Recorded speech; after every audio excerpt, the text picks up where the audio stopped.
Hugo, not much time has passed since Saturday's win, but how's training been this morning? Been good, yeah. As I said, we enjoyed it for 44 seconds on Saturday night, and we've come back in this morning, and everyone seems fine, good health. Obviously, some tired legs.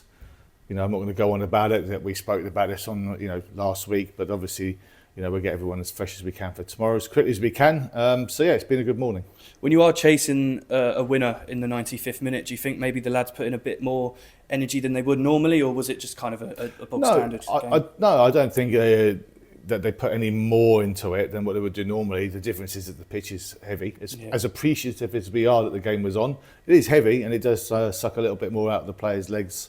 But that's our job as staff to help them refresh as quickly as we can. But I don't think that when you're searching for a winner, or an equaliser, I wouldn't say that has put anything different into their legs, as it were.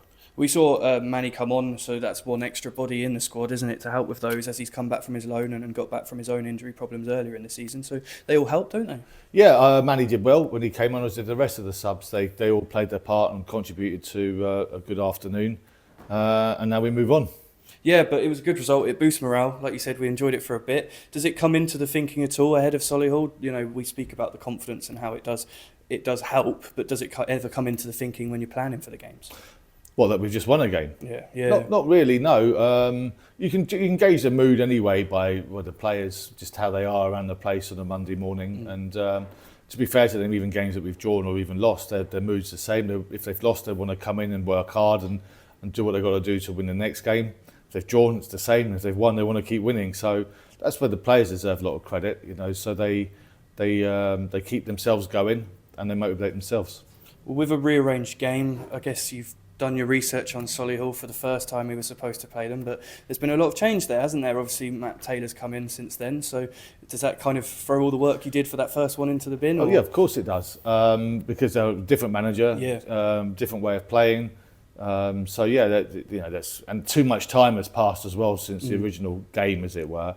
All the work that went then, it's redundant now, but that's fine because even if it wasn't, we'd still be watching the recent games and just confirming and checking things. So,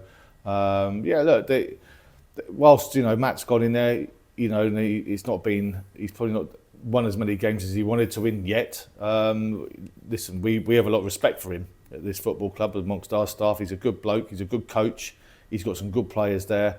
We know, regardless of who's available to him tomorrow night or not, it's going to be a hard game. Well, he'll have different players at his disposal, but we've obviously come across him already twice this season in the opposition dugout, haven't we? So does that maybe help a little bit, or is that... No, not at all, because the players he's got at Solihull are different to the players he had at Wealdstone, apart from one, the lad that he's taken with him that he had on loan from Crystal Palace. But you can't compare the two completely different sets of blokes, circumstances. And ways of playing and strengths and weaknesses, whatever you want to call them. But looking back at our own squad, we saw Keno scored an unbelievable goal this weekend, didn't we? So it's been, we've had a lot of lads out on loan that have been doing well, haven't we? Yeah, I think a lot of them had a good weekend. Obviously, Keno scored a great goal from distance into the top corner. We know Keno. All of us in the staff, we all love Keno, and we certainly see him having a future here at this football club. And we're really the important thing for Keno is when he went to Havant. Wasn't so much about getting him games, it was also about who the manager is at Havant, because he's a guy that me and Tom know really, really well, and he would have worked on probably more on Keno's defensive side of the game and his positioning than perhaps we would have done here, because that's the kind of coach that he is. So it was a really, really important loan, we think, for Keno, and I'm sure at some point, whether it be this season or early next, I'm pretty sure we'll see Keno in an Aldershot shirt. I think George Milner-Smith's there with him as well, so obviously there's a clean sheet for him. Pat Nashua, we see a lot. He had a clean sheet for Sholing. Ollie Turner's didn't have a game at Chertsey, but he's doing okay. So all the boys that are out on loan, we didn't want them all the time. Ollie Bray, Lackey Birds, they were up against each other, I think, for a bit on Saturday. So these are important loans for these players to help them with their development as well.